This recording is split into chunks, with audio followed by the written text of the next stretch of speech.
Bem-vinda ao Fé e Café, o meu canal aqui no YouTube, no qual eu comento a respeito da Bíblia e da vida em geral.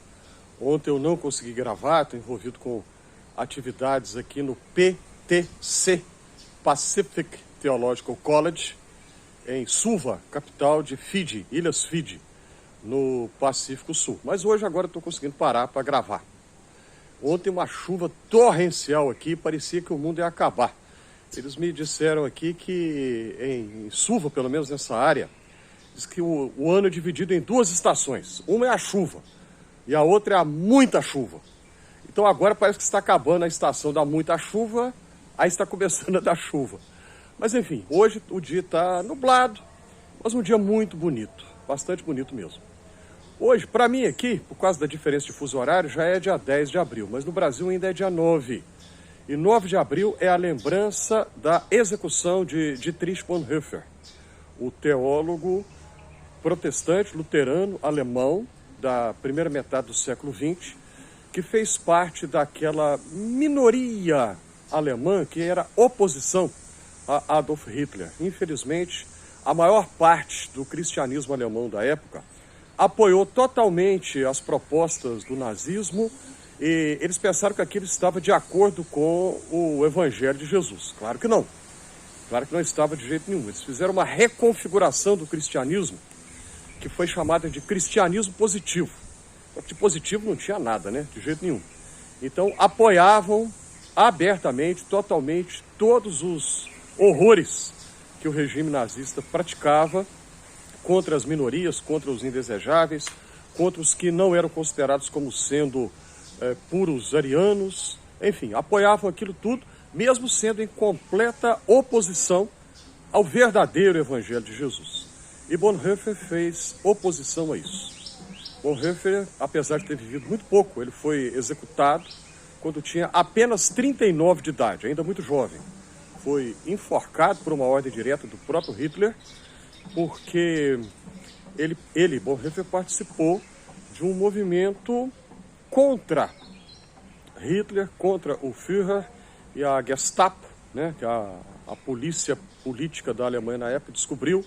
Os conspiradores foram todos presos e executados. E quando eu penso em Bonhoeffer, no testemunho que ele deu, sendo fiel mesmo correndo o risco de perder a vida, eu me lembro de Apocalipse, capítulo 12, versículo 11, que fala daqueles que venceram o dragão. E o dragão no Apocalipse é um símbolo do diabo, de oposição a Deus. Venceram e diante da morte não amaram a própria vida. Esta é a expressão que o Apocalipse traz. Diante da morte não amaram a própria vida. Bonhoeffer fez assim.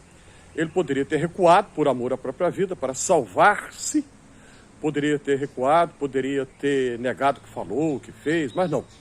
Assumiu, porque a fidelidade a Cristo tem que estar acima da fidelidade a qualquer líder humano.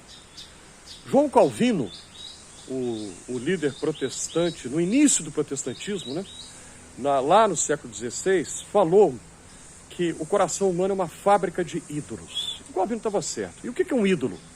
Biblicamente falando, é qualquer pessoa, ou coisa, ou situação, ou movimento, ou sistema político, ideologia, seja o que for, que a gente coloca como sendo acima, ou como estando acima de qualquer possibilidade de crítica.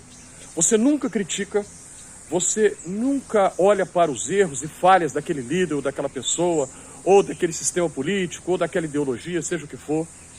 Você entende aquela pessoa ou esta ideologia como sendo sagrada. Você jamais admite qualquer erro. Isso é idolatria. Então Calvino falou, né, o coração humano é uma fábrica de ídolos.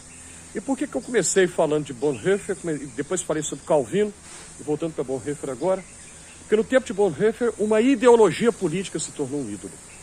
E nós vemos hoje, né, quantas pessoas que confundem ideologias políticas como se fosse o próprio Evangelho de Jesus. E não olham para as contradições latentes, gritantes, óbvias demais, que esta ideologia tem em relação ao Evangelho.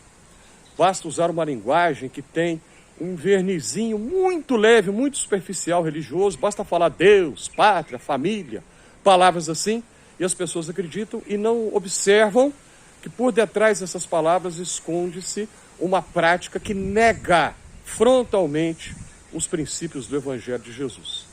Bonhoeffer se opôs a isso e chegou no extremo, no limite, que a própria vida dele esteve em risco, mas ele foi fiel até o fim.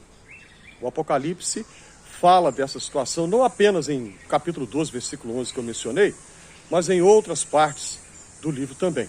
A maioria de nós, a maioria absoluta de nós não chegaremos a esse ponto do extremo de colocar a própria vida em risco.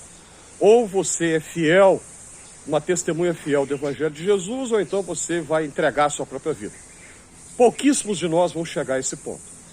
Mas nós somos desafiados, assim mesmo, a fazer uma escolha sempre. Vamos escolher um ídolo, adorar um ídolo, ou vamos ser fiéis a Jesus Cristo, fiéis ao verdadeiro Evangelho. Bonhoeffer optou por ser fiel ao Evangelho de Jesus. Pagou com a própria vida.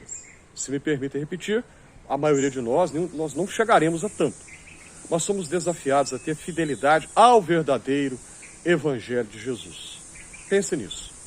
Deixa aí a sua curtida, comente, compartilhe, inscreva-se se ainda não o fez. E eu agradeço aos que já se inscreveram. Ao fazer isso, você me ajuda muito. Eu agradeço de coração.